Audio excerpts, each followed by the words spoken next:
Vicky pros கோச்சார prediction தோழிகளுக்கு இனிய ஆங்கில புத்தாண்டு நல்வாழ்த்துக்கள். மிதுன ராசிக்காரங்களுக்கு இந்த டிசம்பர் 29ஆம் தேதியிலிருந்து ஜனவரி 4ஆம் தேதி 2026 புது வருடம் தொடங்கும் போது எப்படிங்க இருக்க போகுது? மொத்தம் 4 நாள் அட்டகாசமா இருக்குமா? உண்மையிலேயே அட்டகாசமாக ஒளி பொருந்திய நிலையில சகல விதமான சுபர்களும் லக்னத்தோடு தொடர்புல இருந்து இவ்வளவு நாள் ராசிக்கு 6ஆம் இடத்துல மறைஞ்சு தேவையில்லாத வெள்ளங்கத்தை நானே கூட்டி கொண்டாந்து பக்கத்தில் வச்சுக்கிட்டேங்க அப்படின்னு சொல்லிக்கிட்டு இருந்த மிதுன ராசிக்காரங்களுக்கு மிகப்பெரிய ஒரு விடியல் வரப்போகுதுங்க. அத்தனை சுபர்களும் குரு சுக்கிரன் ஒளியான சந்திரன் சொல்லிட்டு இந்த வாரத்துல உங்களுடைய ராசியிலேயே பூர்ண பௌர்ணமி சந்திரன் வரக்கூடிய தன்மைகள்ல ராசியும் ராசிநாதனும் அதீத சுபத்துவம். அத்தனை மிதுன ராசிக்காரங்களுக்கும் கடந்த காலங்களில் இருந்து வந்த அவ்வளவு விதமான சங்கட நிலைகளும் கோச்சார அமைப்புகள்ல முற்றிலும் விலகக்கூடிய ஒரு வாரமாக இந்த ஜனவரி தொடக்க வாரம் நிச்சயமாக வந்துருதுங்க.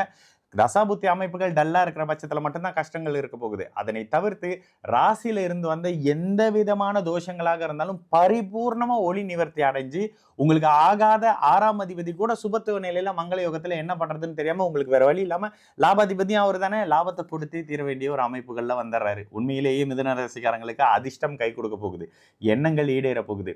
எதனை தொட்டாலும் துளங்கக்கூடிய அட்டகாசமான ஒரு வாரமாக இந்த ஜனவரி தொடக்க வாரம் இருக்க போகுது.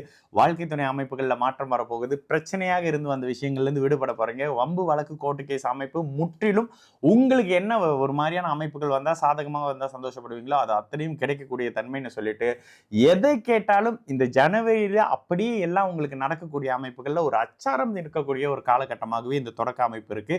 எல்லா வகையிலும் மனம் உடல் புத்துணர்ச்சியாக இருக்கக்கூடிய அமைப்பு, நோய் தன்மைகள்ல இருந்து வெளியாகக்கூடிய அமைப்பு, பெற்றோர்களுக்கு குழந்தையை பற்றியான பிள்ளைங்க அப்படி போறாங்க இப்படி போறாங்க சொன்ன பேச்சை கேட்க மாட்டாங்க அதுங்க எதுங்கன்னு சொல்லிட்டு எதெல்லாம் உங்களை சங்கடத்துல நிறுத்தினுச்சோ, சிலருக்கு தொழில பாதிப்பு இருக்கு, இப்படி இல்லாமல் போகக்கூடிய அமைப்பு. கூடுதலாக கடன் பிரச்சனையில வாட்டி வதச்சிக்கிட்டு உண்மையிலேயே மிதுனராசிக்காரங்க எல்லாம் டிராயா தான் இருக்கிறீங்க பண விஷயத்துல. அந்த தன்மைகள் முற்றிலும் விலகக்கூடிய ஒரு வாரமாக இந்த ஜனவரி முதல் வாரம் முதல் 4 நாட்கள் அமைப்புகள்லேயே ஒரு மாற்றமும் இந்த வருடத்துல எங்க எதுல சம்பாதிக்க போறீங்கன்றதுக்கான ஒரு அச்சாரமும் இடக்கூடிய இனிய நிகழ்வுகள் நடந்தே தீர வேண்டிய ஒரு வாரமாக இந்த 2026 ஜனவரி 4 வரைக்கும் இந்த ஒரு வார காலகட்டத்தில் மிதுன ராசிக்காரங்களுக்கு நிச்சயமாக அமையக்கூடிய ஒரு நல்ல வாரம்ங்க.